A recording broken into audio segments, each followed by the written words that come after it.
15 شعبان کی رات میں ہمارے ملکوں میں جو ہمارے عجمی ملک ہیں اس میں وہ کچھ ہو رہا ہے جو نہ میرے نبی نے کیا، نہ صحابہ نے کیا، نہ تابعین نے کیا۔ عجیب و غریب عبادات پڑھ لی ہیں، عجیب و غریب اس کے اعمال بنا لیے ہیں اپنی طرف سے، اور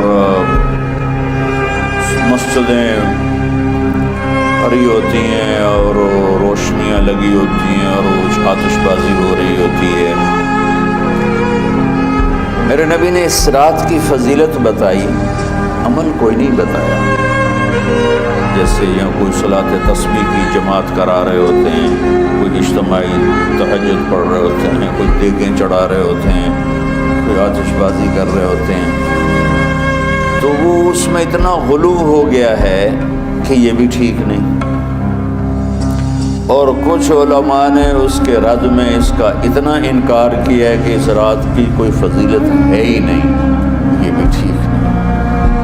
اس بیچ کا راستہ، اس رات کی فضیلت میں جتنی احادیث ہیں وہ ضعیف ہیں، لیکن اتنی کثرت سے ہیں کہ ان سب کا مل کر جمع ہو کر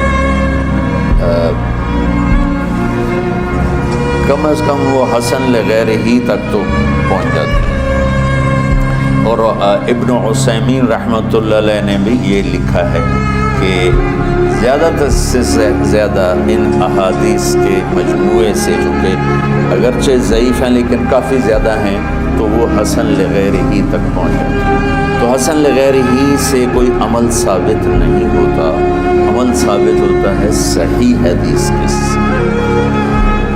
ایک احادیث کی کثرت سے روایات اور ایک امت کا عمل، کہ امت کا بہت بڑا طبقہ صدیوں سے اس رات کا اہتمام کر رہا ہے، لیکن کچھ عرصہ پہلے تک اہتمام تھا دن میں روزہ رکھنا، رات کو کچھ نوافل پڑھ لینا، کو دو چار زیادہ پڑھ لینا، لیکن اب یہ ڈھول تماشے جو اب شروع ہوا ہے اس کا تو کوئی وجود ہی کوئی نہیں ہے۔ تو اس رات کو اللہ تعالیٰ نے مبارک بنایا، اور حدیث پاک میں آتا ہے کہ اللہ تعالیٰ اس رات میں ساری دنیا کے لوگوں کی بخشش فرماتا ہے، سوائے 5 آدمیوں، 5 کے سوا سب اہل ایمان کی بخشش ہو جاتی ہے۔ مشرک، المشرک، پہلا مشرک، دوسرا مشاحن، مشاحن کیسے کہتے ہیں؟ دل میں بغض رکھنے والا، کینہ رکھنے والا۔ تیسرا مسبل ازارہ، اپنے پاجامے شلوار چادر کو ٹخنوں سے نیچے تک لے جانے والا، لیکن ایک شرط کے ساتھ کہ وہ تکبر کی وجہ سے، سستی کی وجہ سے ہے، غفلت کی وجہ سے ہے۔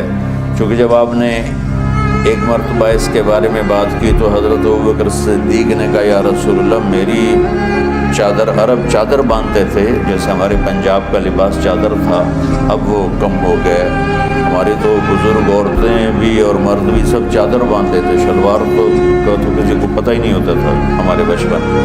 یہ تو پھر آہستہ آہستہ جب تعلیم آئی تو شلوار دیہاتوں میں بھی اور شہروں میں عام ہو گئی۔ تو اگر وہ اس لیے لٹکا رہا ہے کہ طبیعت میں تکبر ہے، پھر اس وعید کا وہ حقدار ہے۔ اگر ویسے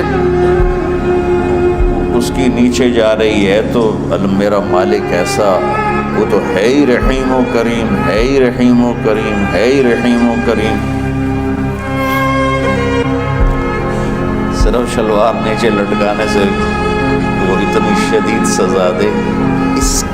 اگر اس کے پیچھے تکبر ہے، پھر ہے، یہ تکبر نہیں ہے تو انشاءاللہ وہ اس سے محفوظ ہوگا۔ تو اپنی چادر کو لٹکانے والا، لیکن بشرط تکبر۔ کتنے ہو گئے؟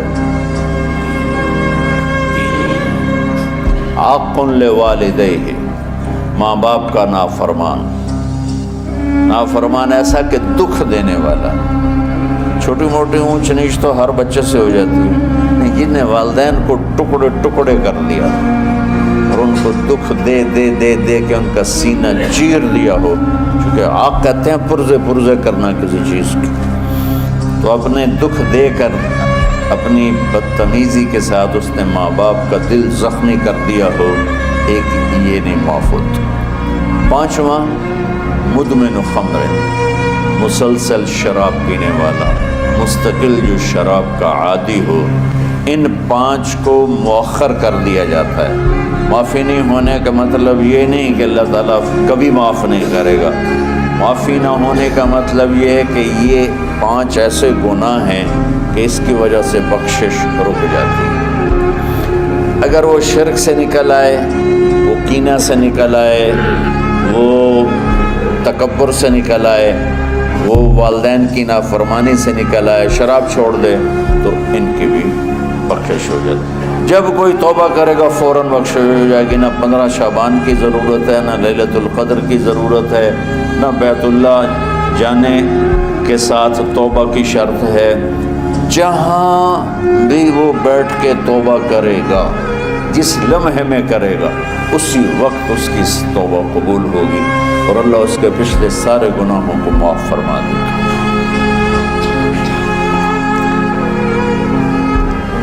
دن کا روزہ، رات کا قیام، زیادہ قیام سے مراد نوافل ہیں.